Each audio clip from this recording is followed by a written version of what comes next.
So what is up mga kaigala? Nagbabalik na naman tayo sa panibagong video. So for today's video nga pala is gagawa ako ng bone shop, which is isa sa bungo. So tara, start na natin yung video. So syempre bago natin gawin yung shop is kailangan muna natin ng mga resources, which is wala pa ako nun. Kaya tara, samahan nyo akong mag-gather ng mga resources. So yung isa sa mga resources na kailangan natin sa ating i-build is diorite. Pupunta tayo dito sa mining area ko kasi marami akong mga diorite dito. So siguro babalikan ko na lang kayo pag tapos na ako magmina ng mga diorite. So ayun, tapos na ako magmina at ito yung naman yung mga namina ko na diorite. Siguro enough na to na resources na kailangan natin para sa ating i-build. So pupunta tayo sa spawn dahil dun yung shopping district namin. So siguro babalikan ko lang kayo pag nandun na ako. So nandito na tayo sa area kung saan natin i-build yung shop ko. So siguro babalikan ko na lang kayo pag may makaunti na tayong progress sa shop ko. So far ito pa lang yung nagawa ko. Ano na siya, mukha na siyang bungo talaga pero hindi pa yan tapos, may mga kulang na yan. Kaya siguro babalikan ko na lang kayo pag siguro tapos na, mabalikan ko na lang kayo. So yun, tapos ko na gawin yung bungo. So yan. So dito sa likod ng bungo is agawan ko to ng terraforming ng mga dirt.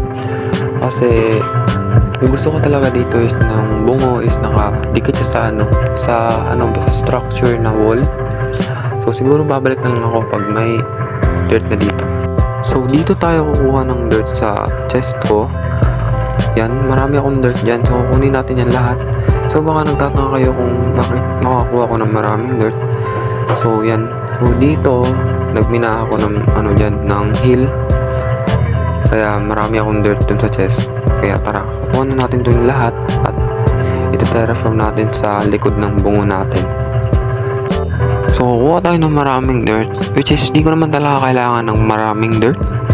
So, kukuha lang ako ng onte. So, siguro, babalikan ko lang kayo pag na-terraform ko na yung likod. So, yan. Tapos na ako mag-terraform ng mga dirt dito. So, yan. So, makikita nyo yan. Yan. Hindi ko na nagamit lahat ng dirt. Kunti lang naman yung nagamit ko. So, siguro, gagawin ko na lang yung, likuran talaga yung, ibubuo ko talaga yung bungo. Kasi, may kulang sa likod. So, tara, gawin na natin. So yan, unti na lang yung mga diorite ko dyan. Siguro, sana enough na to. So kaya tara, start na natin yung build. Siguro ita-timelapse ko na lang para mas mabilis.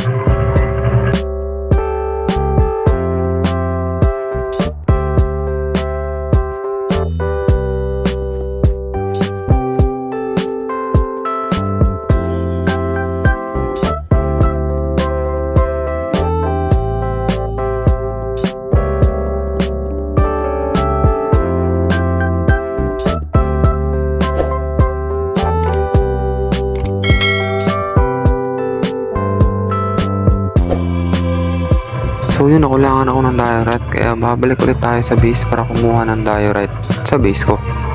So andito na tayo sa base ko. Pupunta tayo sa mining area para kumuha ulit ng diorite. Siguro, unti lang naman yung kailangan natin kasi unti lang naman yung kulang dun. Hindi ko naman kailangan ng marami. Kaya tara, babalikan ko lang kayo. So ayan, may dalawa na akong stock na diorite. Enough na to para sa ating i-build. Kaya babalik tayo sa spawn para ipagpatuloy yung build natin. So yan, nandito na ako sa spawn. Siguro ito timelapse ko ulit ito para mas mabilis, no? So yan, timelapse.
tapos na tayo.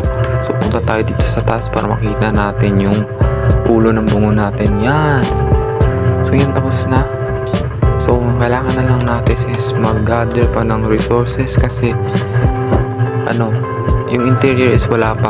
Kaya tara, babalikan ko na lang kayo pag may nakuha na akong mga resources para sa interior natin. So yan, tapos na ako makakuha ng resources, which is yung acacia log. So doon ako kumuha. So yun yung interior natin na gagawin dito sa natin, sa shop natin. Kaya tara, gawin na natin. Babalikan ko na lang kayo guys pag tapos ko na gawin yung interior natin. Paalam muna. So ayan, tapos ko na gawin yung interior natin, which is yun, simple lang naman. Pero maganda na siya, diba, in fairness. So punta tayo sa taas. So dito yung mga gamit na ibibenta ko, which is 1 stock equals to 1 dayas, which is yung bone. So baka nagtataka kayo kung saan ako kumukuha ng bone. So syempre kumukuha ko ng bone sa skeleton farm ko, which is ginawa ko siya off cam. Kaya tara, labas tayo, is papakita ko sa inyo yung outside ng view. So yan, di ba, ang ganda. So, yun lang muna para sa araw na to mga kahigala. Sana nag-enjoy kayo sa video ko, and don't forget to smash that like button and subscribe na rin. At pakisupport na rin sa mga ibang members ng Higala Craft SMP. Kaya, paalam!